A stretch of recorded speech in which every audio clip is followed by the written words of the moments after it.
Shalom Bapak Ibu yang terkasih, Shalom. Saya buka masker ya, nggak apa-apa karena sudah antigen, hasilnya negatif. Ya, dan puji Tuhan saya bisa berjumpa dengan semua jemaat di tempat ini. Ya, adalah satu sukacita buat saya bisa ada di tempat ini. Ya, juga terima kasih buat Pak Rubin dan seluruh pengerja yang sudah memberikan kesempatan untuk saya memberitakan firman. Iya, tahun ini adalah tahun bagaimana kita membangun manusia rohani yang sehat. Kenapa saudara? Karena saya percaya kesehatan jasmani itu datang dari dalam. Ya, kalau kita tidak membangun kesehatan manusia rohani kita, maka ya fisik itu bisa sakit-sakitan karena rohnya yang sakit. Beberapa waktu yang lalu saya mendengar banyak kesaksian dari orang-orang. Ya, ada satu orang ibu yang telepon kepada saya, dia bilang, "Bu, saya ini dari remaja saya itu punya kelainan syaraf. Jadi saya harus suntik setiap bulan ya. Saya harus minum obat dokter. Tapi di masa pandemi saya menemukan channel ibu di Mesbah Doa. Saya mau tanya dulu, yang ikut Mesbah Doa di sini berapa banyak? Wow, luar biasa. Yang belum, tolong subscribe channel YouTube saya, Debbie Basir TV. Jangan lupa like dan share. Amin. Ya, dan saudara, dia bilang, saya menemukan channel ibu di awal pandemi. Setelah itu saya rutin mengikuti. Saya mendengar semua pengajaran-pengajaran yang ibu berikan. Dan apa yang terjadi, Bu? Dia bilang, "Ibu, sekarang saya tidak pernah lagi ke dokter. Sekarang obat saya itu Mesbah Doa. Setiap saya memuji menyembah Tuhan, ya saya tidak pernah kambuh lagi dan Tuhan menyembuhkan saya." Tepuk tangan buat kuasa firman. Kenapa kita harus membangun manusia rohani yang sehat, saudara? Karena keuntungannya itu bukan hanya sampai di dunia ini. Alkitab berkata, latihan badani itu terbatas hanya untuk di dunia ini saja. Kita nge-gym, kita sepedaan, ya itu bagus sekali. Tetapi hanya berguna bagi di dunia ini saja. Tetapi latihan rohani itu berguna sampai di masa yang akan datang. Kita menjaga kesehatan fisik kita itu baik, ya, karena orang yang sehat tidak mudah kena penyakit. Ya, tetapi kita bertahan pun Alkitab bilang ya manusia itu hidup 70 tahun. Kalau lebih ya kebanggaannya sakit penyakit dan penderitaan. Tapi yang terpenting adalah yang harus kita bangun juga yang tidak kalah pentingnya, yaitu kesehatan manusia rohani.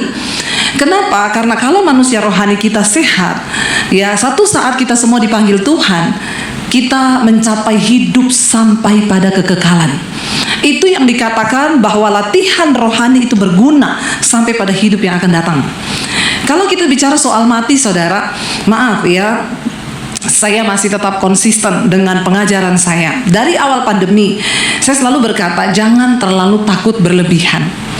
Kalau belum waktunya mati, kita tidak akan mati. Tapi jangan mencobai.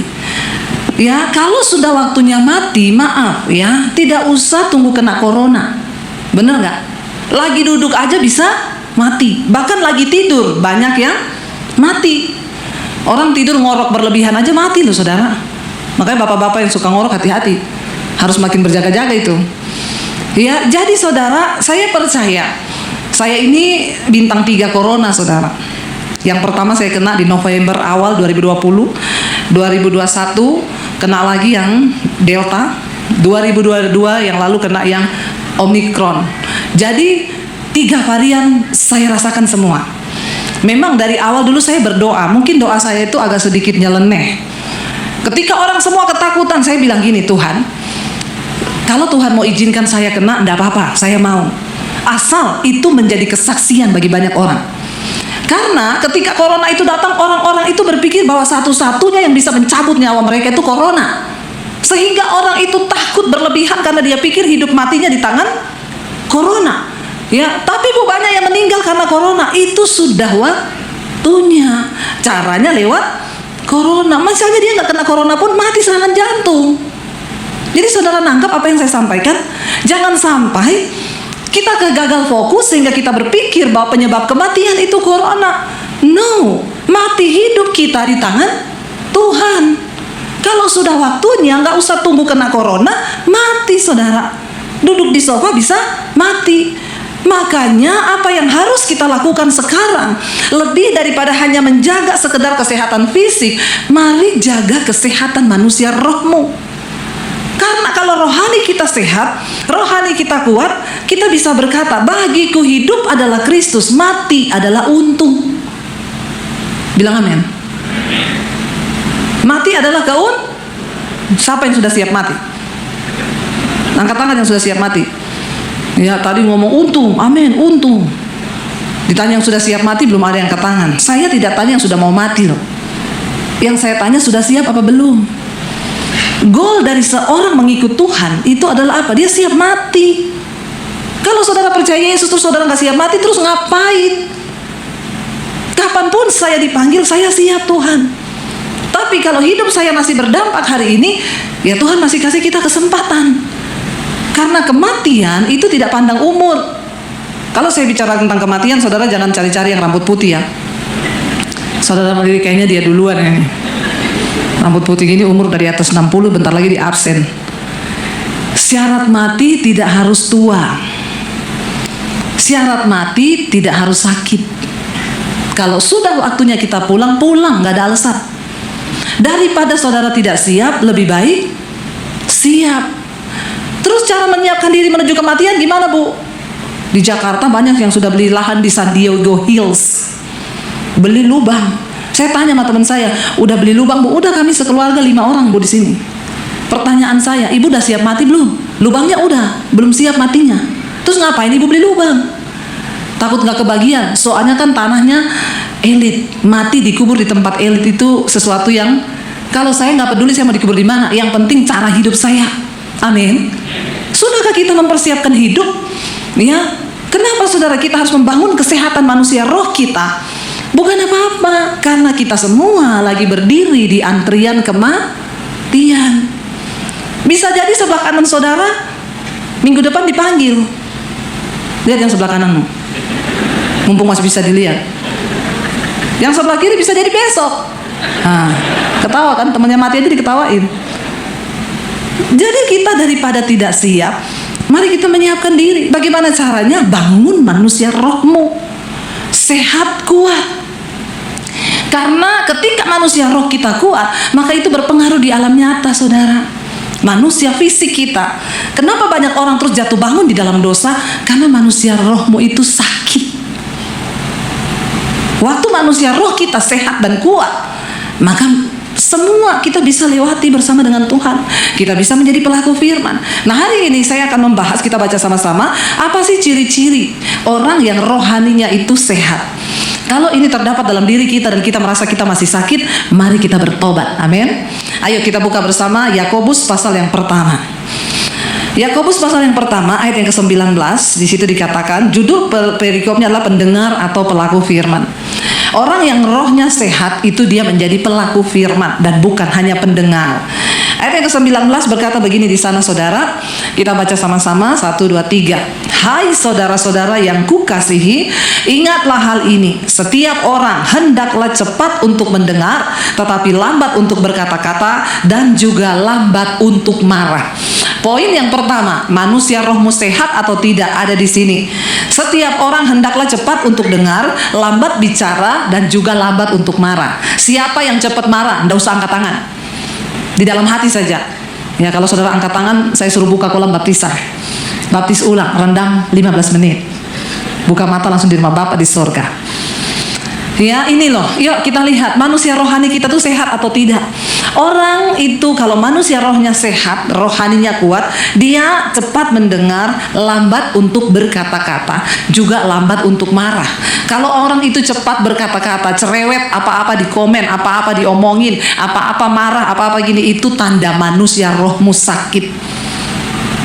Siapa yang tiap hari marah-marah di sini? Nggak ada yang ngaku. Ya, bertobat saudara. Tanda manusia rohmu dewasa dan sehat. Ya, orang yang manusia rohnya itu sehat, dia nggak mudah marah-marah.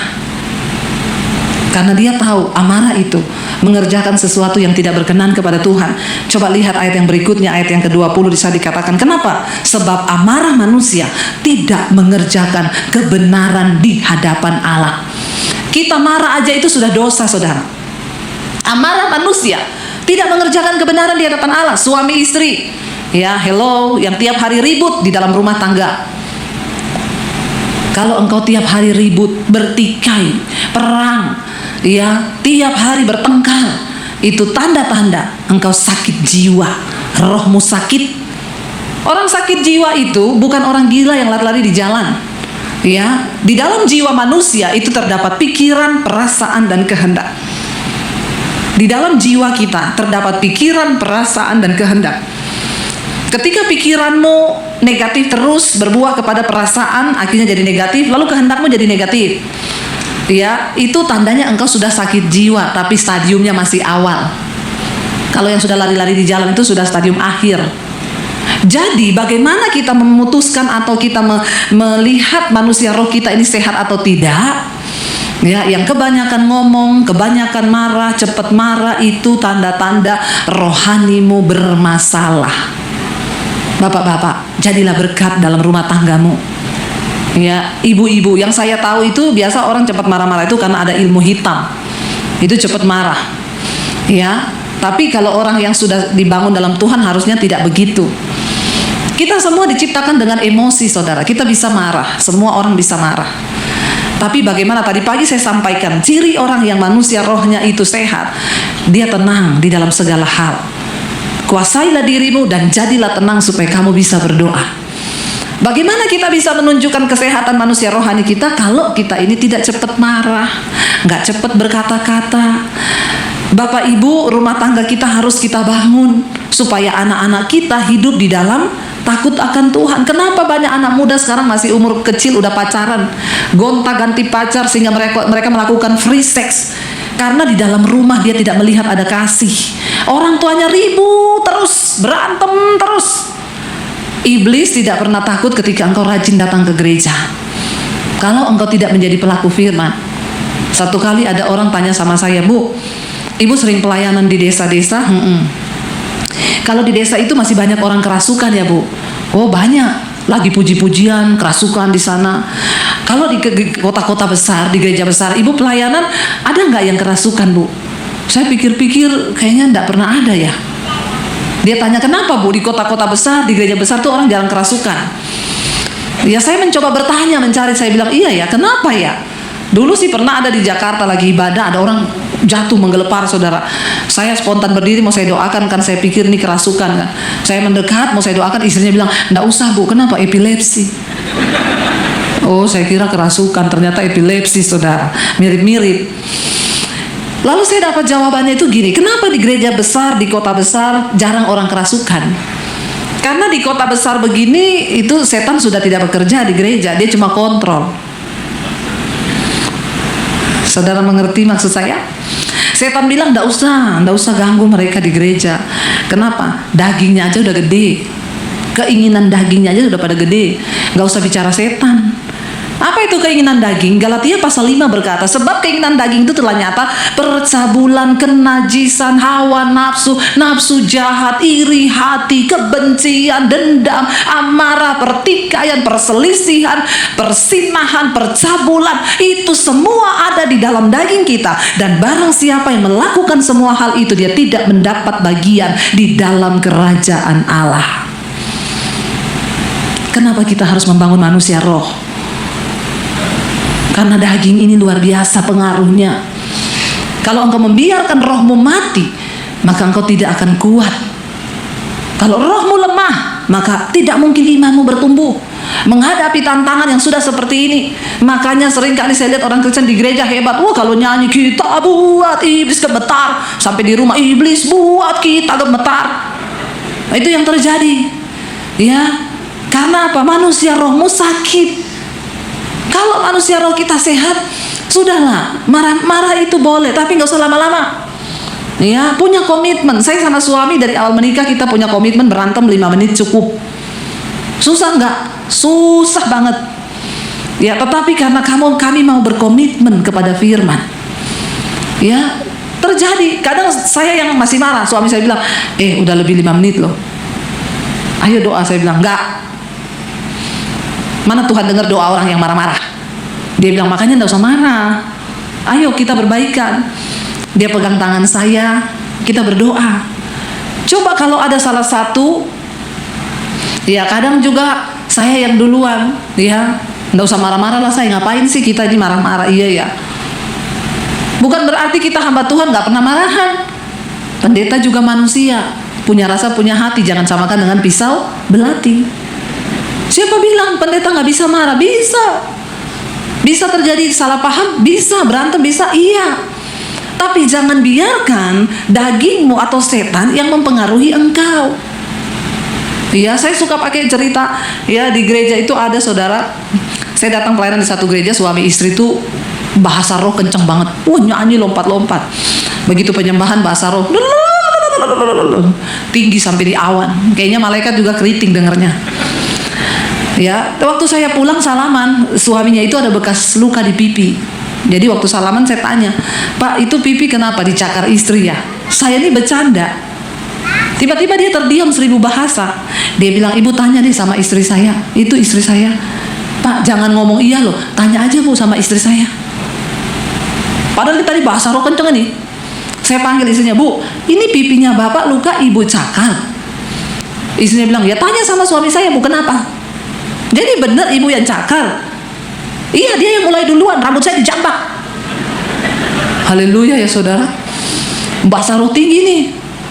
Makanya ya, jangan kita ini jadi orang Kristen yang cuma jago kandang. Kekristenanmu itu terlihat ketika engkau keluar dari pintu gereja. Kenapa? Di sini nggak ada yang marahan, nggak ada yang berantem kan? Kudus semua duduk, nggak ada yang merokok, nggak ada yang mabok. Kudus semua. Waktu engkau keluar dari pintu gereja, hidupmu itu bagaimana di luar sana? Apakah engkau menjadi berkat? Atau sebaliknya hidup kita ya mencemarkan nama Tuhan? Saya tanya, kenapa bisa begitu? Istrinya bilang, dia WA-WA-an sama mantannya Bu.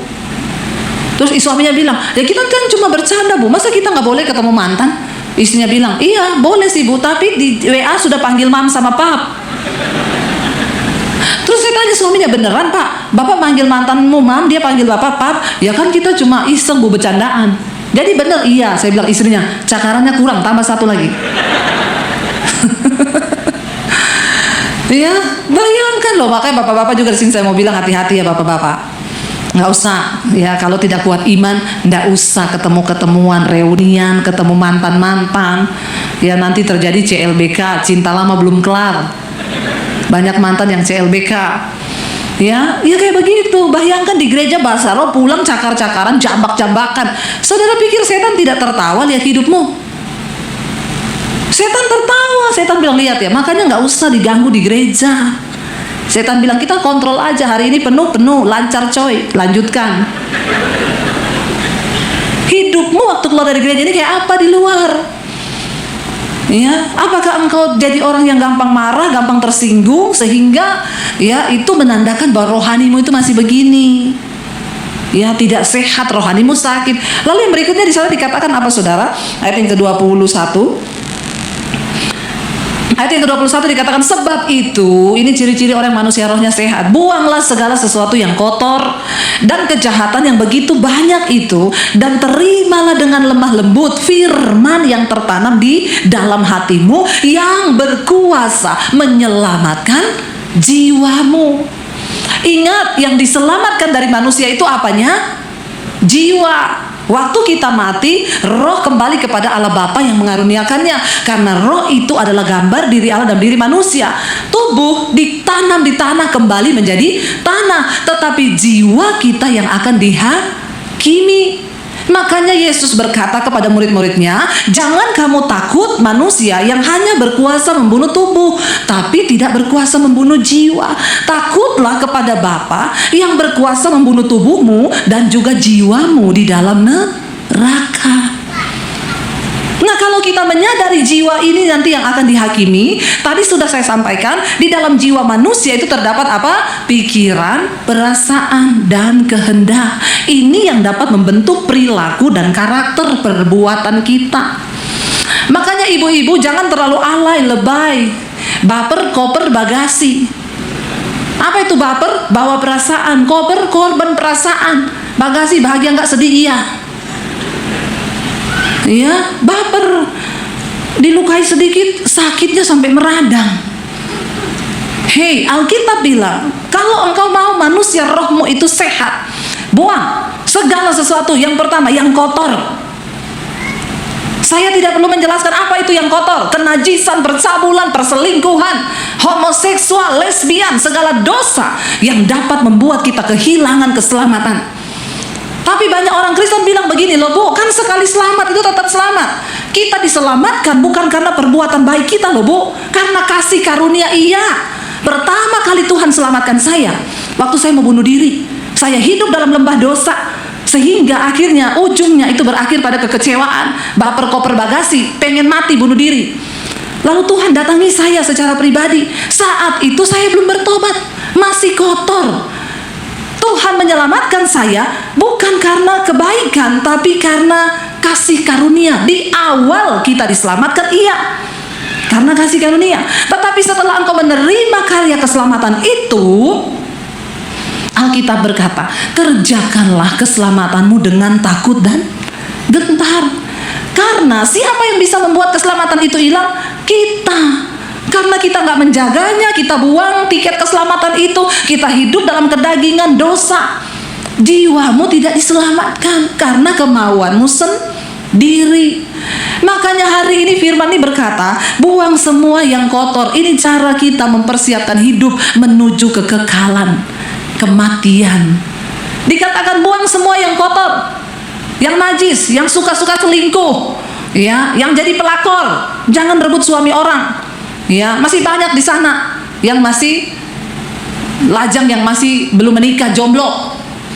Ya, saya heran itu wanita-wanita karena pengen pakai tas mahal, pengen pakai baju mahal, lalu dia incer bapak-bapak yang sudah mapan, berkepribadian, rumah pribadi, mobil pribadi, rekening pribadi. Yang lucu bapak-bapaknya mau, padahal bapaknya udah tua, bentar lagi juga di absen sama Tuhan. Tapi masih gaya-gayaan, suka sama cewek muda yang dia pikir mencintai. Dia cuma cinta uangmu, Pak. Buka mata lebar-lebar, bertobat. Saya nggak tahu nih khotbah saya terlalu keras atau tidak. Biarin aja, nggak diundang juga nggak apa-apa. Udah mau kiamat ini. Udah nggak usah dengar khotbah yang enak-enak. Ya, bertobat saudara. Hargai karya keselamatan Tuhan di kayu salib. Bagaimana cara kita menghormati pengorbanan yang begitu mulia dengan engkau hidup dalam pertobatan? Buang semua yang kotor. Ya, kadang-kadang bapak-bapak itu nggak tahu diri. Waktu masih miskin, yang suka sama dia istrinya. Berjuang sama-sama dari menuju ke nol. Dari nol mulai ada plus. Begitu sudah diberkati, tertarik sama perempuan muda yang katanya cinta sama dia. Ingat ya bapak-bapak, sekali saja Tuhan cabut nyawamu, mati kau, binasa. Sudah nggak usah khotbah yang enak-enak sekarang. Makanya ibu-ibu telepon saya, Bu, suami saya selingkuh terus, doakan Bu. Sudah Bu, saya doakan Tuhan jamah suamiku, ganti doanya, jangan begitu. Apa Bu doanya? Tuhan hajar suamiku. Nggak apa-apa Bu Devi doa gitu, nggak apa-apa. Saya yang tanggung jawab. Nggak dosa ya Bu, enggak. Karena Tuhan menghajar itu membawa orang pada pertobatan. Nggak lama kemudian HP saya bunyi dari suaminya. Ini pendeta Devi Basir? Iya. Pendeta macam apa kau? Macam ini. Kenapa? Ibu itu pendeta macam apa ngajarin istri saya berdoa Tuhan hajar suamiku? Pak, Bapak jangan terlalu GR dihajar Tuhan ya Pak. Alkitab berkata Tuhan menghajar orang yang dikasihinya dan dianggapnya anak. Kalau Bapak masih dikasihi Tuhan, masih dianggap anak, nggak mati langsung, kena stroke dulu. Ya. Tapi kalau Bapak sudah tidak dianggap anak sama Tuhan, udah tidak dikasihi, langsung mati lu Pak. Langsung teleponnya putus, nit. Ayo kita mengerti saudara. Jadi Kristen yang benar tuh kayak apa?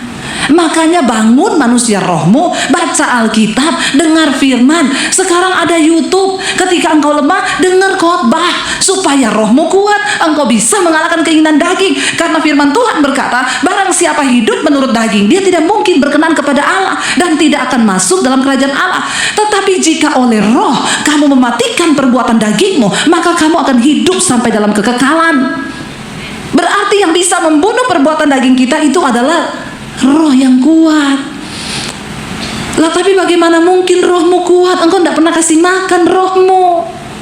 Ke gereja seminggu sekali 2 jam. Kalau saudara setiap minggu ke gereja nggak pernah absen, dalam waktu 1 tahun 365 hari, engkau cuma kasih makan rohmu 4 hari. Kalau tiap minggu engkau datang 2 jam, nggak telat dan pulang tidak kecepatan, berarti engkau cuma kasih makan rohmu itu 4 hari dalam 365 hari. Sekarang 361 harinya engkau isi dengan apa manusia rohmu? Ya, terus jangan berdalih lagi. Lah Tuhan kan mengerti Bu, kita ini daging. Makanya matikan dagingmu oleh roh yang dikuatkan.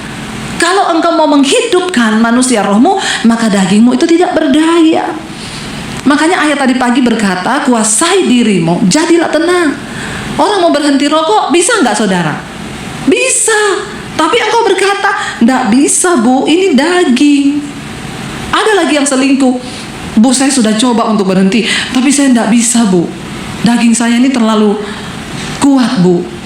Ya, jadi makanya saya ini nggak bisa keluar. Saya bilang bisa pak, biarlah cintamu akan Tuhan itu mengalahkan segala hal-hal lain yang engkau cintai di dunia ini. Buang segala yang kotor, kejahatan yang begitu banyak itu, dan terimalah dengan lemah lembut firman yang tertanam di dalam hatimu, yang berkuasa menyelamatkan jiwamu. Waktu kita menerima firman, makanya datang ke gereja itu jangan cuma store muka, nggak usah pencitraan, karena kita ke gereja ini bukan untuk manusia tapi untuk Tuhan. Makanya engkau ke gereja datang dengan sikap hati yang benar. Tuhan, aku nih mau ke gereja, aku berdoa nanti firman Tuhan yang disampaikan mengubah hidupku, masuk dalam hatiku, dan menyelamatkan jiwaku. Supaya engkau datang di gereja, engkau memperhatikan firman. Jangan firman, tatapannya sih ke saya tapi kosong. Saya tahu nih banyak yang pikirannya lagi tidak di dalam kepala, pikirannya, otaknya lagi melayang-layang di luar sana. Bagaimana rohmu kuat? Kita mendengar firman, tundukkan dulu, aku tundukkan segala pikiran perasaanku pada kehendak Kristus, supaya terjadi perubahan di dalam hidupmu saudara. Lalu ayat yang berikutnya di sana dikatakan, ayat 22, tetapi hendaklah kamu menjadi pelaku firman dan bukan hanya pendengar saja. Sebab jika tidak demikian, dikatakan kamu apa? Menipu diri sendiri. Ada orang menipu diri sendiri. Lucu ya, diri sendiri kok ditipu loh. Ini lebih penipu dari semua penipu. Kalau engkau hanya mendengar dan tidak melakukan firman, engkau itu dikatakan di sana menjadi penipu atas dirimu sendiri. Yang paling tahu diri kita itu ya kita dengan Tuhan. Makanya jangan, ada nggak orang bisa menipu dirinya? Nggak ada kan? Masa diri sendiri ditipu? Tapi orang yang tidak melakukan firman, cuma menjadi pendengar, engkau penipu atas dirimu sendiri. Itu lebih bejat daripada engkau tipu orang lain. Dirimu sendiri aja kau tipu, apalagi Tuhan, apalagi orang lain. Ayo kita mau jadi pelaku firman. Hari ini kita mau katakan, Tuhan, aku tidak mau menjadi pendengar saja, aku mau menjadi pelaku firman. Ayat yang berikutnya berkata di sana, ayat 23, firman Tuhan berkata begini saudara, sebab, baca sama-sama, jika seorang hanya mendengar firman saja dan tidak melakukannya, ia adalah seumpama seorang yang mengamat-amati mukanya yang sebenarnya di depan cermin. Ayat 24, lalu apa di sana dikatakan, baru saja ia memandang dirinya, ia sudah pergi atau ia segera lupa bagaimana rupanya. Saya mau tanya sama saudara hari ini, ada nggak di antara saudara yang lupa bagaimana muka dan wajahmu? Ada di sini yang lupa dengan mukanya sendiri? Berarti Anda hilang ingatan. Ada di antara saudara yang lupa dengan mukanya? Semua ingat kan mukanya? Tapi jangan gini, saya sih kayak Ari Wibowo. Itu halusinasi, ya. Itu halu namanya. Kita ingatkan muka kita, saya ingat muka saya. Ada tai lalatnya di sini, ada lesung pipinya di sebelah kanan. Saya tahu kenapa setiap hari saya cermin. Model alis saya itu seperti ini, saya tahu. Di mana ada fleknya saya tahu. Karena saya tiap hari bercermin. Tapi orang yang mendengarkan firman dan tidak melakukannya, dia itu seumpama orang yang memandang wajahnya di cermin, lalu ia segera pergi, lalu dia lupa bagaimana mukanya. Ngeri sekali ya saudara. Jadi hari ini saya berdoa supaya saudara semua menjadi pelaku-pelaku firman, biar engkau tidak lupa diri alias amnesia. Tapi banyak juga yang pura-pura lupa. Kepedean itu tadi, dia pikir mukanya kayak Ari Wibowo. Ya makanya juga banyak orang yang tidak nikah-nikah karena pasang standar terlalu tinggi. Ya ada perempuan gak nikah, kenapa belum menikah? Saya pengennya dapat bule yang ganteng bu. Saya bilang orang mau cari jodoh itu bagi yang muda-muda, ada 3 tips. Yang pertama berdoa. Doa dulu. Yang kedua berusaha. Saya punya teman tinggal di Kalimantan di hutan, kerja di perkebunan. Dep, doain dulu saya ini biar dapat jodoh. Kau tinggal di mana? Di kebun dalam hutan. Terus kau tidak keluar-keluar di kota? Ya jarang ya. Kau mau dapat monyet? Mau cari jodoh di hutan terus, di perkebunan kelapa sawit. Yang ditemui tupai dan monyet. Kalau mau ketemu jodoh, lu usaha minggu ke kota, ke gereja. Di gereja kau ketemu orang, ketemu perempuan. Bagaimana mungkin kau bisa ketemu kalau tidak ada usaha? Oh gitu ya? Iya deh, oke kalau begitu. Nah kalau di kebun terus yang ditemui monyet. Lalu yang ketiga, yang paling penting itu setelah berusaha, berdoa, yang ketiga bercermin. Kenapa saya bilang bercermin? Kalau wajahmu itu SNI, ya ngerti SNI ya? Standar Nasional Indonesia. Ya sudah kayak begini, kita hidungnya rata-rata. Yang penting ada lubang 2 menghadap ke bawah. Itu sudah puji Tuhan, haleluya 12 kali. Ya itu sudah normal, tidak usah dioperasi. Kecuali lubangnya menghadap ke atas. Itu harus dioperasi, bukan apa-apa. Kalau hujan masuk air mati. Ya, jadi kalau sudah standarnya begini, tidak usah terlalu mimpi mau dapat yang kayak bule, hidungnya mancung. Makanya kau tidak nikah-nikah, karena standarmu tuh terlalu tinggi. Padahal kau sendiri SNI, kau pasang American Standard, nggak masuk. Ya udah, nikah itu yang penting seiman, takut Tuhan, cocok. Nggak usah lihat kaya miskin juga. Kadang-kadang orang itu ya gitu. Ya, ketika kita membangun rumah tangga bersama-sama, melibatkan Tuhan, imanmu bisa membuat yang tidak ada menjadi ada. Saya sama suami bangun pernikahan benar-benar bukan dari nol, dari min. Ya, ketika menikah, keadaan keluarga suami saya, papahnya pas bangkrut usahanya. Saya diusir dari rumah karena saya menerima Yesus sebagai Tuhan dan Juru Selamat. Jadi saya bilang sama dia, kalau dari pihak orang tua saya sudah tidak mungkin dapat dukungan. Ya, saya juga tidak mau kita menikah kamu minta uang dari keluargamu. Nggak usah, karena pernikahan itu bukan soal pesta resepsinya, tapi soal pemberkatannya. Teman saya telepon, saya tanya, kamu katanya mau nikah bulan depan? Nggak tahu nih Bu, kayaknya belum jadi. Kenapa? Belum dapat utangan dari bank. Lu mau nikah utang bang? Nggak usah nikah, batalin dulu aja, nggak usah nikah. Soalnya ceweknya nuntut pesta harus begini, nggak usah kawin. Lu ya utang bank 200 juta buat menikah. Begitu menikah bukan bulan madu, bulan racun yang kau alami. Karena mau bayar pestanya sudah selesai. Ya cuma untuk heboh-hebohan sama orang, yang ada akhirnya mau bayar utang. Stres nggak? Ya saya bilang sama suami, kalau nggak ada uang, kita pemberkatan aja di gereja. Undang teman-teman pelayanan, kasih makan, foto-foto. Yang penting orang tahu kita sudah menikah. Kan itu yang terpenting, sah di hadapan Tuhan. Zaman sekarang enggak, foto pretwetnya aja, pretwet. Ada yang bangga ngomong sama saya, itu bayangkan Bu, pretwet aja habis 500 juta. Hah, buat foto pretwet? Iya, ke Jepang, ke Paris, Gunung Kidul. Jauh banget ya jatuhnya. Kalau di Gunung Kidul biasanya dikejar ombak-ombak itu ya, di atas air, satu di bawah, satu di atas begini. Wih, pegangan ombak, diterpa ombak, baju pengantinnya terbang, tapi tangannya berpegangan. Waktu udah nikah ada ombak, dicorokin. Itu namanya pretwet. Pernikahan itu nggak penting pretwetnya. Yang penting itu, coba itu. Teriakannya kenceng banget, kayaknya mewakili. Bener ya? Bener, yang paling penting itu afterwetnya. Nggak usah sok gaya-gayaan, kehilangan esensi. Saya sama suami saya sekarang, kita masuk pernikahan 21 tahun, foto berduaan terus, saya selalu tulis di IG, afterwet. Itu yang bener. Kalau cuma pretwet itu, saya lihat orang di Facebook, di Instagram pasang pretwet di ombak-ombak, saya bilang pret. Lihat aja lu masuk pernikahan, ya mau lihat kalau masih pacaran itu masih cinta. Pernikahan di atas 5 tahun sudah tidak ada cinta. Yang ada itu kasih. Karena cinta itu menuntut, kasih itu berkorban. Kasih itu levelnya lebih tinggi di atas cinta. Makanya jangan pernah hanya membangun rumah tanggamu dengan cinta. Kenapa banyak orang cerai? Cintanya habis. Ya, pernikahannya diharapkan, wah, udah habis waktu ini, udah 00 di sana ya. Masih bisa lanjut dikit? Jemaat setuju kalau saya lanjut ya? Nah, kita dengarkan suara rakyat. Nggak usah tepuk tangan. Ya, ini penting saya bicara, saudara. Ya, ketika saya menikah dengan suami saya, bayangan saya, oh kita ini ketemu di gereja. Kurang kudus apa? Bayangkan itu, ketemu di gereja loh. Tempat paling luar biasa ketemu jodoh itu memang di gereja. Jadi kalau ditanya, dulu ketemu di mana, Bu? Di gereja. Wih, kudus ya. Daripada dulu ketemu di mana? Terminal. Aduh, ini mau copet atau cari jodoh?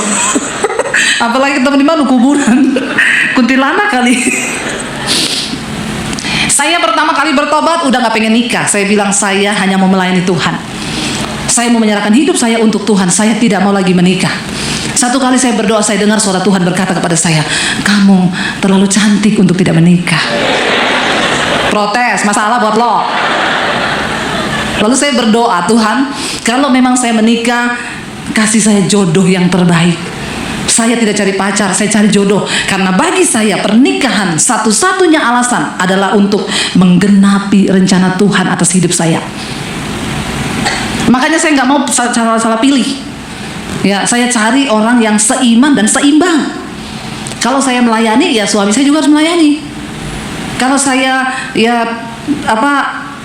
hidup dalam kekudusan, mengejar perkenanan Tuhan, ya dia juga harus. Makanya saya selalu bilang, saya ini mau menikah untuk menggenapi rencana Tuhan. Jadi saya mau kamu menjadi suami yang mendorong saya untuk menggenapi rencana Tuhan, bukan menggagalkan rencana Tuhan atas hidup saya. Demikian pun saya akan menjadi istri yang mendorong kamu untuk menggenapi panggilan Tuhan atas hidupmu. Makanya dulu waktu orang naksir, yang naksir saya ini banyak, saudara.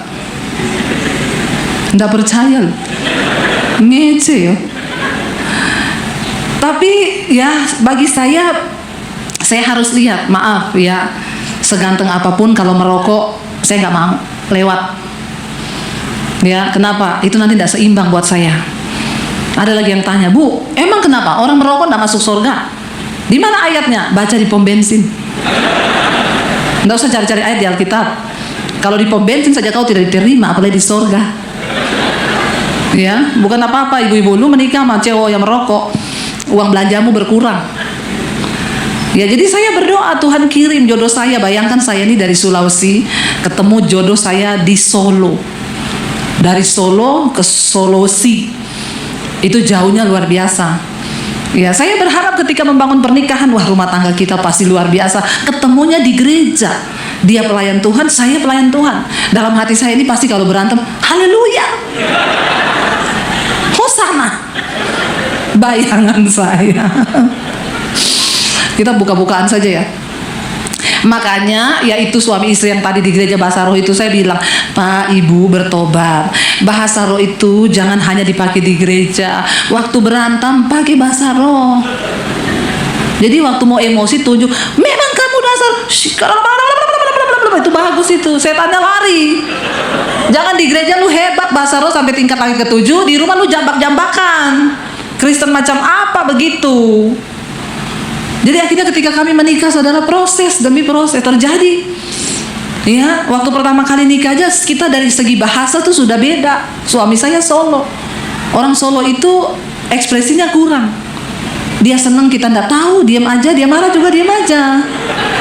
Ya, jadi suami saya itu kalau marah dia ngomong, "Say, aku boleh marah enggak?" Saya bilang, marah aja, keles, nggak usah permisi. Orang mau marah permisi, boleh marah. Nggak ada begitu, saya bilang marah aja. Jadi ketika kami menikah itu luar biasa prosesnya. Saya sama suami saya sampai hari ini tidak cocok. Hanya satu yang mencocokkan kami, firman Tuhan. Tepuk tangan buat Tuhan. Kenapa kita harus mencari orang yang seimbang? Ya, mau cocok dari mana kita, saudara? Orang dia orang Solo, saya Sulawesi. Dari segi bahasa kita sudah beda. Dari segi makanan kita sudah beda. Orang Solo manis, semuanya manis, tidak pedas. Orang Sulawesi asin dan pedas. Cocoknya dari mana? Saya pertama kali menikah masak 2 macam, ayam kecap, ayam rica. Ricanya sekilo, kecapnya sebotol. Makan dah kita satu meja. Ya, lama-lama saya pikir kok kita ini tidak bisa menyatu kalau begini, bagai sepasang sepatu selalu bersama tapi tidak bisa pernah bersatu. Ya, begini saja lah, saya bikin ayam rica, saya kasih kecap 1 botol. Tapi cabenya tetap 1 kilo. Jadi suami saya nyicipin, dia bilang, manisnya sih dapat, tapi pedesnya gila. Saya makan, pedesnya enak, tapi kok manis banget ya. Tapi lama-lama terbiasa lah kita. Nah, cocoknya dari mana? Makanya kalau ada orang mau nikah, kenapa belum nikah? Belum ketemu yang cocok, Bu. Cocok sesuai seleramu atau firman dulu. Kalau engkau cari suami yang cocok dengan seleramu, ya saya ucapkan selamat, tidak akan menikah seumur hidup. Karena di dunia ini tidak ada manusia yang cocok. Tidak ada manusia yang cocok.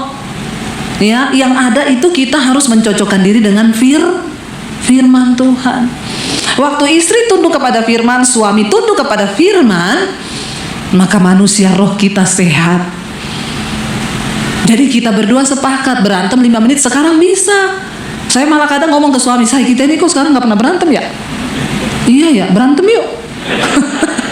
Karena apa yang mencocokkan? Firman. Karena itu mari kita membangun manusia roh yang kuat. Ya, saya tutup dengan satu cerita. Satu kali menggambarkan bagaimana manusia roh kita sehat. Saya sama suami, saya pelayanan saudara. Terus sudah selesai, saya bilang, saya jemput ya. Oh iya, 10 menit lagi nyampe, kamu berdiri aja depan jalan. Saya berdiri saudara. Panas kan? Saya berdiri, dia bilang 10 menit. Saya lihat jam, oh tinggal 5 menit lagi, saya berdiri. Saya pamit lah dari persekutuan, mereka masih lanjut, saya pulang duluan. Saya berdiri di depan situ panas. Ya, masih panas pertama, manusia rohnya masih kuat. Nah, sukacita, damai sejahtera, haleluya, puji Tuhan ya, panas gitu ya. Lama-lama 10 menit lewat, saya udah kejemur, dia belum datang-datang. Saya telepon, di mana? Sabar. Lah saya nggak ngerti keadaannya dia juga tidak ngerti kan keadaan saya sudah terjemur panas kan. Saya nggak ngerti kalau dia kena macet, dia juga sudah berusaha cepat. Akhirnya saya tunggu lama, 15 menit tidak datang, hampir 20 menit baru datang.